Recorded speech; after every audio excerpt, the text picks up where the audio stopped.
Hello दोस्तों, तुलिका दर्शन channel में मैं रमाशंकर डिमरी एक बार फिर से आपका स्वागत करता हूं।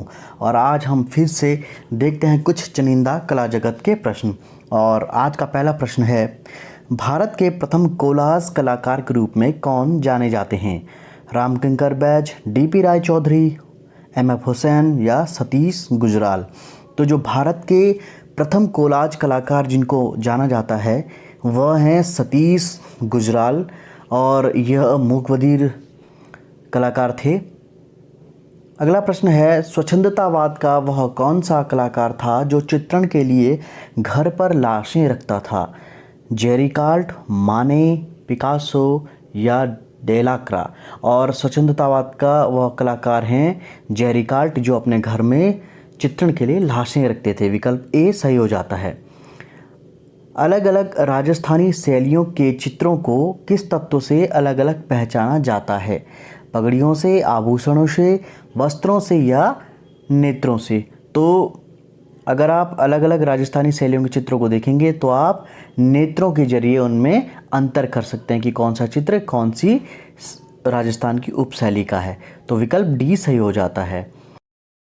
अगला प्रश्न है, असित कुमार हल्दर ने लाख की वार्निश करके टेम्परा विधि से चित्रण की एक विशेष तकनीक विकसित की जिसे कहा जाता है ग्लेज, लैसिट, क्रोम या एक्रोमेटिक? तो जो नई तकनीक उन्होंने ईजाद की थी उसे लैसिट कहा जाता है। विकल्प बी सही हो जाता है। अब देखते हैं अगला प्रश्न, मुगल चित्रकला शैली किन दो शैलियों के मिश्रण से बनी है? राजस्थानी, दक्खन, भारतीय या पर्शियन, जैन और पाल, पहाड़ी और राजस्थानी? जो मुगल चित्रकला शैली है वह भारतीय और पर्शियन, ये जो दो शैलियाँ थी इनके मिश्रण से ही मुगल चित्रकला शैली विकसित हुई है। तो विकल्प बी सही हो जाएगा। अब देखते हैं अगला प्रश्न, मुगल शैली के चित्रकारों को मुगल काल में क्या कहते थे? रंगसाज, रंगबाज, रंगरेज या कलम करतार? तो मुगल काल में जो मुगल कालीन कलाकार होते थे, चित्रकार होते थे, उन्हें कलम करतार के नाम से जाना जाता था और कलम करतार की उपाधि उन्हें दी जाती थी। अगला प्रश्न है, पंडोल आर्ट गैलरी कहाँ स्थित है? नई दिल्ली, मुंबई, कोलकाता या बंगलुरु में?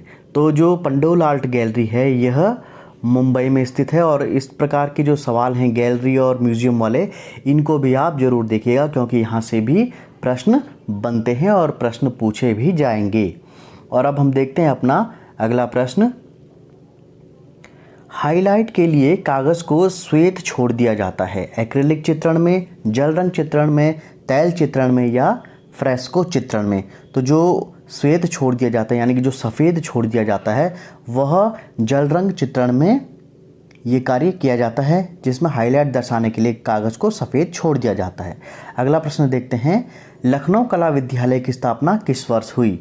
1880, 1857, 1911 या 1927 में? तो जो कला विद्यालय हैं जितने भी, आप उनको ज़रूर देखिएगा। और लखनऊ कला विद्यालय की स्थापना 1911 में की गई थी।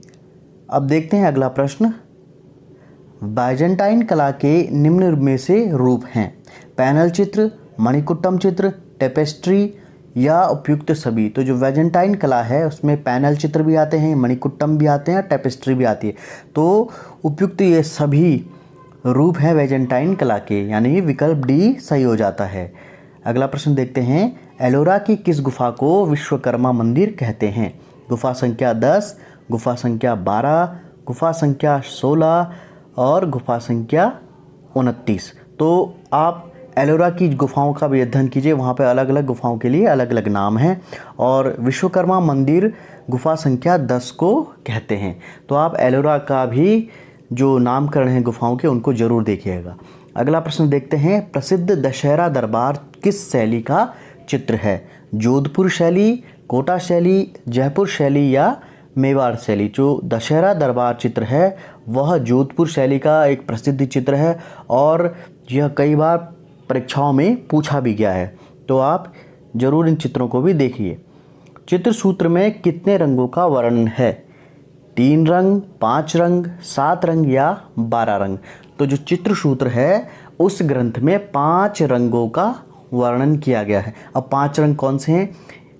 लाल, नीला, पीला जो हमारे प्राइमरी कलर्स हैं, और सफ़ेद और काला। अगला प्रश्न है, अजंता की किस गुफा में तूषित स्वर्ग नामक चित्र है? गुफा संख्या 1, गुफा संख्या 2, गुफा संख्या 10 या गुफा संख्या 16? तो जो तूषित स्वर्ग नामक का चित्र है वह गुफा संख्या 2 में स्थित है। तो अजंता से बहुत सारे सवाल बनेंगे, तो अजंता को तो आपने बिल्कुल देखना ही पड़ेगा आपको। कौन सा रंग ज्ञान का प्रतीक है? लाल, नारंगी, काला, सफ़ेद। तो रंगों से संबंधित भी प्रश्न आएंगे, और जो ज्ञान का प्रतीक है जो रंग, वो है नारंगी रंग। तो आप रंगों के जो प्रभाव हैं उस चैप्टर को ज़रूर देखिएगा, और जितने भी रंग हैं उनके जो भाव हैं उन्हें ज़रूर समझिए उनको। अगला सवाल है, ट्रिम्फ ऑफ विजन किस कलाकार द्वारा लिखी गई पुस्तक है? FN सूजा, नंदलाल बोस, तैयब मेहता और सदानंद बागुरे। तो पुस्तकों से संबंधित सवाल बिल्कुल 1-2 प्रश्न पूछे जाते हैं, और ट्रिम्फ ऑफ विजन जो है वो तैयब मेहता के द्वारा लिखी गई पुस्तक है। विकल्प सी सही हो जाता है। अब हम देखते हैं अगला प्रश्न, राजा रवि वर्मा ने किस डच चित्रकार से तैल रंगों का प्रशिक्षण लिया था? सीमाबुए, Alagiri Naidu, Paul Sandboy, Theodor Jensen. तो जो राजा रवि वर्मा ने थियोडर जेनसन जो डच चित्रकार थे उनसे तैल रंगों का प्रशिक्षण लिया था। व्हाइटमैन पेपर का प्रयोग किस माध्यम में होता है? तैल रंगों में, जल रंगों में, एक्रेलिक रंगों में या क्रेयॉन्स रंगों में? जो व्हाइटमैन पेपर होता है इसका प्रयोग जल रंगों में होता है। विकल्प बी सही हो जाता है। तो आप जल रंगों का अध्ययन कीजिए, और जल रंगों से संबंधित बहुत सारे प्रश्न आएंगे। अगला प्रश्न है, बलुए पत्थर से निर्मित दर्पण में देखती नाई का शिल्प किस मंदिर में स्थित है? बृहदेश्वर मंदिर, खजुराहो मंदिर, दशावतार मंदिर या कैलाश मंदिर एलोरा में? तो जो बलुए पत्थर से निर्मित दर्पण में देखती नाई का जो शिल्प है यह खजुराहो मंदिर में स्थित है, और खजुराहो कहाँ है? मध्य प्रदेश में स्थित है। विकल्प बी सही हो जाता है। अगला प्रश्न देखते हैं, अक्षर लेखन में अक्षर W को कितने अनुपात में लिखा जाता है? 7:1, 7:3, 7:4 या 7:5? तो जो W अक्षर है यह लिखा जाता है 7:5 में, और 7:5 में ही M अल्फ़ाबेट भी लिखा जाता है। तो ये टेक्निकल आर्ट से संबंधित प्रश्न है, और वहाँ से प्रश्न भी आपको जरूर आएंगे। पिछले अंक में हमने आपसे सवाल किया था, खोज इंटरनेशनल आर्टिस्ट एसोसिएशन की स्थापना कहाँ हुई?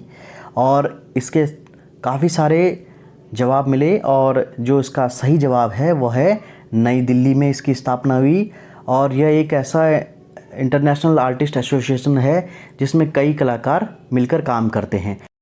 और सबसे पहले जवाब दिया है धर्मेंद्र कुमार हरिद्वार से, दीपक पटेल वाराणसी, प्रधान विनय हरिद्वार, प्रियंका चौहान उत्तरकाशी, गजेंद्र वत्सल उधम सिंह नगर, अनुभव एक्सपीरियंस इन्होंने अपने जगह का नाम नहीं लिखा, और गौरव नौटियाल देहरादून। तो आप सबको हार्दिक शुभकामनाएं, और इसी तरीके से आप प्रश्नों के सही उत्तर देते रहें। और आज के अंक का सवाल है, 29 नवंबर 2020 को मन की बात कार्यक्रम में प्रधानमंत्री नरेंद्र मोदी ने किस गुफा के चित्रों की डिजिटल गैलरी बनाने की जानकारी दी? तो ये बिल्कुल करंट अफेयर का सवाल है। आपको अगर करंट अफेयर पे अच्छी पकड़ है तो आप जो करंट अफेयर से रिलेटेड क्वेश्चंस आएंगे उनका आप जवाब अच्छे से दे पाएंगे। तो इस सवाल का भी आप जवाब खोजिए और कमेंट सेक्शन में इसका उत्तर ज़रूर दीजिएगा। और उत्तर देते समय आपको रखना है ध्यान, अपनी जगह का नाम भी उसमें मेंशन ज़रूर कीजिएगा। तो आज के अंक में इतना ही, और मुझे दीजिए इजाज़त कि मैं आपके लिए और महत्वपूर्ण प्रश्न लेके आऊँ। तब तक के लिए नमस्कार।